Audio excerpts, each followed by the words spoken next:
Summertime, woohoo, there's a sun in the sky. Summer camps, did you ever go to one? I don't think I really did, unless Boy Scouts counts.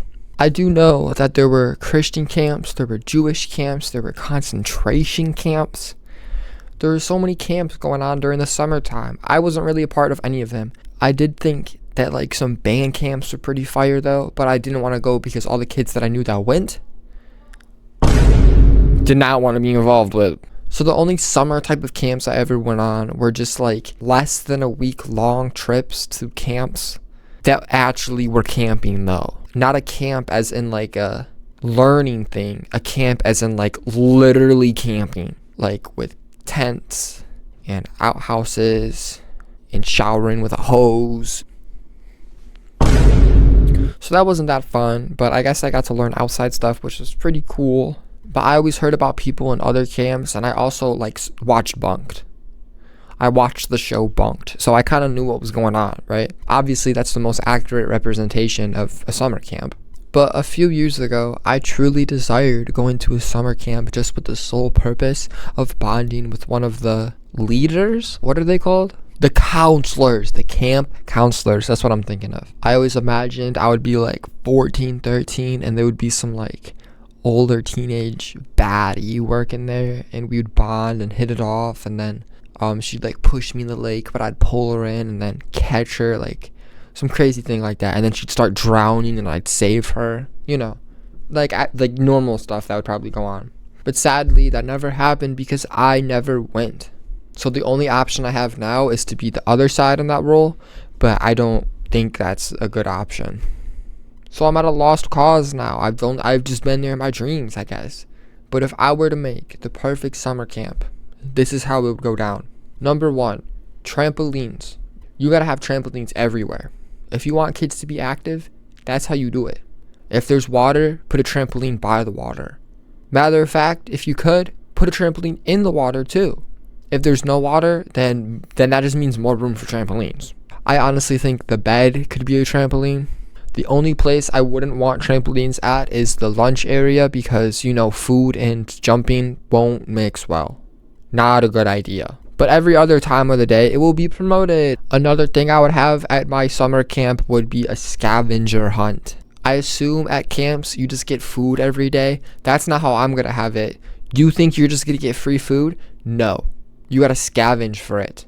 So you won't be living in tents, right? You're going to have your own little like cabins.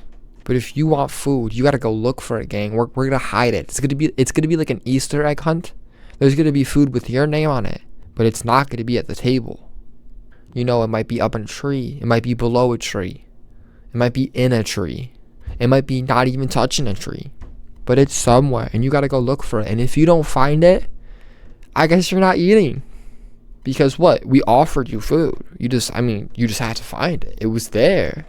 Sorry, that's kind of awful. I would obviously like still give you like Cheerios or something, but if you want that full course meal, you gotta find it, gang. But that's just the fun of it.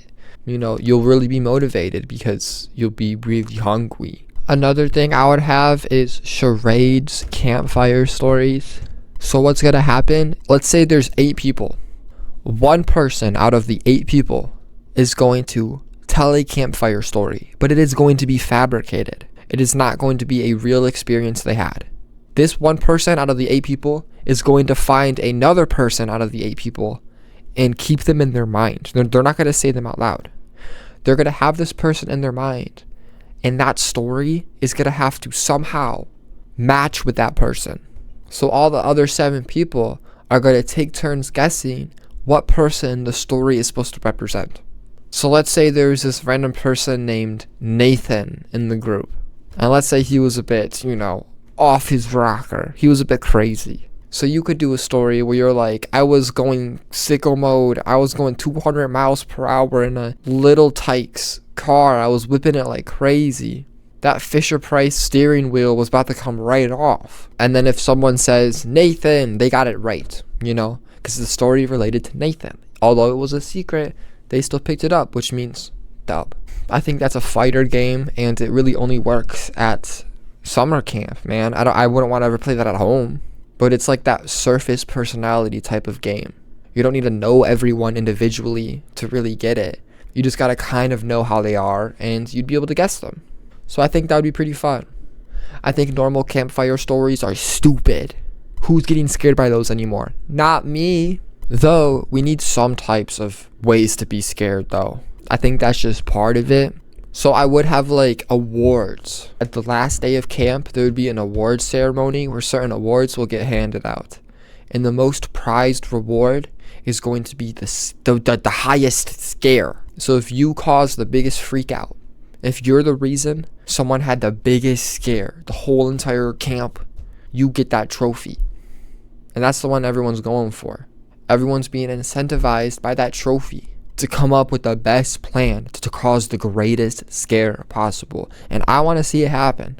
I'm not trying to go somewhere without that happening. It's got to be a battle out there. There's got to be like 5 different screens a day where you're like, oh my God, I wonder who's really going to win this.